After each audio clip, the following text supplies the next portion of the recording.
पीले दांत वाली बहू। रंजना कभी ब्रश नहीं करती थी। उसे कितनी बार उसके माँ बाप ने डांटा, लेकिन उसका कोई असर उस पर होता ही नहीं था, जिस कारण से उसके दांत पीले पीले हो जाते हैं। शादी के बाद। अरे बहू, वैसे तो तुझ में कोई कमी नहीं है, पर तेरे दांत इतने पीले कैसे है बेटा? कैसे मतलब? कोई सर्जरी थोड़ी ना कराइए। वो तो क्या नाम, मैं ब्रश नहीं करती थी तो पीले हो गए। अब क्या करूं? आप कहें तो लाल करवा लूं या फिर काले? यार ये क्या है, क्यों माँ से लड़ रही हो? लड़ रही हूँ? अरे मैं लड़ रही हूँ या ये बोल रही है कि दांत पीले है, पीले। अरे तपस्या थोड़ी ना की है इन्हें पीले करने के लिए। बकायदा ब्रश नहीं किया है 20 साल तक, तब जाकर। छी, कैसी बात कर रही हो? ये उस वक्त तो पीले नहीं थे जब हम लोग तुम्हें देखने आए थे। अरे तब साफ करवा लिया होगा डेंटिस्ट के पास जाकर। अब देखो कैसे पीले पीले लग रहे हैं। रंजना सास की तरफ गुस्से से देखती है। फिर शुरू हो गई पीले पीले पीले। अरे पीले तो तब भी थे जब मेरे हाथ का रसगुल्ला उड़ा उड़ा कर खा रही थी और बोल रही थी, लड़की नहीं गुणों का खजाना दे रहे भाई साहब आप। खैर, अब वो लोग करते भी तो क्या करते, पीले दांत वाली बहू पल्ले पड़ी थी तो झेलना तो था ही। एक दिन कीर्तन में रंजना गाना गा रही थी।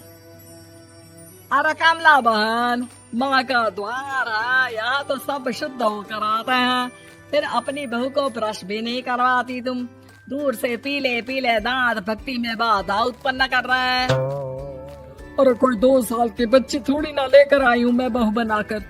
अच्छी खासी लड़की है, अरे कैसे करवाऊं ब्रश? ये तो उसे खुद करना चाहिए ना। अब माँ बाप तो इसके जैसे तैसे निपटा दिए, ये नहीं सोचा कि सास कैसे संभालेगी। सास बहू को लेकर घर आ जाती है, लेकिन सोच लेती है कि अब इसे लेकर कहीं नहीं जाएगी। अगले रोज बहू कहती है, अरे क्या हो गया, मंदिर नहीं जाना क्या? कीर्तन का वक्त हो रहा है। मेरी मधुर वाणी से कान्हा जी जागते हैं और सोते हैं। आप तो जानती है ना उनकी भक्ति में कितना मन लगता है मेरा। वो क्या है ना, तबीयत ठीक नहीं लग रही है मेरी, आराम करूंगी मैं। तबीयत ठीक नहीं लग रही? अभी तो मिथुन के गाने पर नाच रही थी आप, और अब बोल रही है कि तबीयत ठीक नहीं लग रही। अरे भक्ति में मन लगा लो सासू माँ, ऊपर जाना है, क्या मुंह दिखाओगी आप? हाँ? सास को बहू की बात पर गुस्सा आ जाता है।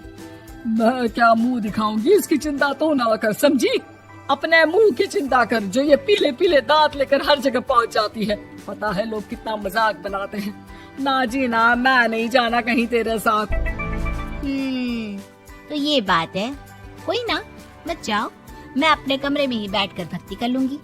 ऊपर वाला दांत थोड़ी ना देखता है, मन देखता है, भावना देखता है। और अरे बस बस, तू सब कुछ दिखा, बस ये सफेद चमकदार दांत ना दिखाना किसी को, है? जा यहाँ से। बहू को सास की बात का कोई फर्क नहीं पड़ता, वो तो जैसी थी वैसी ही रह जाती है। सुबह नहाकर किचन में खाना बनाना, फिर खाना खाना, कीर्तन भजन करना और सो जाना। एक दिन, माँ जी मैं सहेली के घर जा रही हूँ, शाम को लेट आऊंगी। हाँ हाँ तो जाना, मैंने कौन सा तेरी आरती करनी है घर पर बैठकर। रंजना सहेली के घर जाती है, जहाँ वो पार्टी में जाने की तैयारी कर रही होती है। अरे शिखा, कहाँ जाने की तैयारी कर रही है? मैं गलत वक्त पर आ गई क्या? अरे नहीं यार, उल्टा सही वक्त पर आई है। मैंने ये साड़ी और ज्वेलरी निकाली है यार, शाम को इनके ऑफिस की एक पार्टी में जाना है। बताना कैसा लग रहा है ये सब? नहीं यार, इस ड्रेस के साथ तो वो वाली ज्वेलरी अच्छी लगेगी। हाँ हाँ सही बोल रही है, मैंने ध्यान ही नहीं दिया। वैसे तो हमेशा से मस्त फैशन सेंस रखती है। तो बड़ा जाती होगी ना पति के साथ पार्टी में। रंजना कुछ नहीं बोलती, बस सोचती है कि यार काश ये बात सही हो जाती, पर मैं क्यों नहीं जाती पार्टी में? क्या इन लोगों की कोई पार्टी होती नहीं होगी? रंजना घर आती है और रात में पति से सवाल करती है, एक बात बताइए, आप मुझे किसी पार्टी में क्यों नहीं ले जाते? क्या आपके यहाँ ऑफिस में पार्टी नहीं होती? पति बेचारा क्या कहता कि दांत पीले हैं तुम्हारे इसलिए। अरे कोई पार्टी होती नहीं हम लोगों के ऑफिस में, तो कहाँ से लेकर जाऊं? और मार्केट, मॉल, कहीं वीकेंड घूमना, कहीं तो। अरे यार सारे हफ्ते में एक छुट्टी मिलती है, तो सोचता हूँ कि आराम ही कर लूं। क्यों? रंजना मन मार के रह जाती है। पहले कभी सास के साथ मंदिर जाया करती थी, लेकिन वो भी सास ने ले जाना बंद कर दिया। घर बैठी बैठी रंजना बोर हो जाती है। तभी उसे आइडिया आता है और वो मायके जाने का सोचती है। सासू माँ, 2 दिनों के लिए मम्मी के घर जा रही हूँ। अच्छा ठीक है, आराम से जा। और हाँ, माँ से कुछ अच्छी आदत सीख कर आना कि कैसे शरीर के हर भाग की तरह दांतों की सफाई भी जरूरी होती है, समझी? शुरू हो गई ना आप।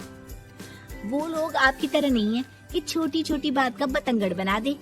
उन लोगों के लिए मैं मायने रखती हूँ, ना कि मेरे पीले पीले दांत। रंजना माँ को बिना बताए उन लोगों को सरप्राइज देती है, लेकिन जैसे ही वो दरवाजे पर पहुँचती है, अंदर देखती है कि घर वाले कहीं जा रहे होते हैं। अब माँ, काश रंजना दीदी के दांतों वाली प्रॉब्लम नहीं होती, तो वो भी हम लोगों के साथ चलती ना बुआ जी की बेटी की शादी में। हाँ बेटा, लेकिन अब उसे कौन समझाए कि उसको उसके पीले दांत नहीं दिखते, लेकिन उसके आसपास के लोगों को कितना एम्बैरेसिंग फील कराते हैं।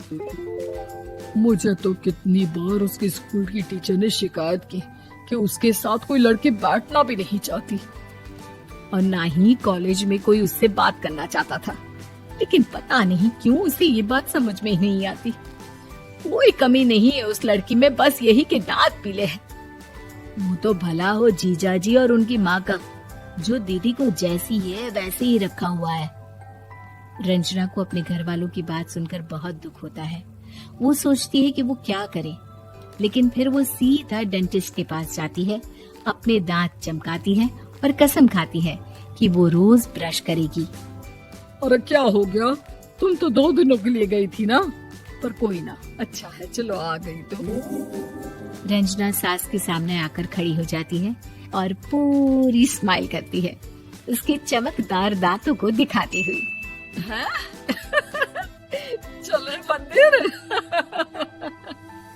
माँ, मुझे माफ कर दीजिए, मैंने आप लोगों को बहुत एम्बैरेसिंग फील करवाया।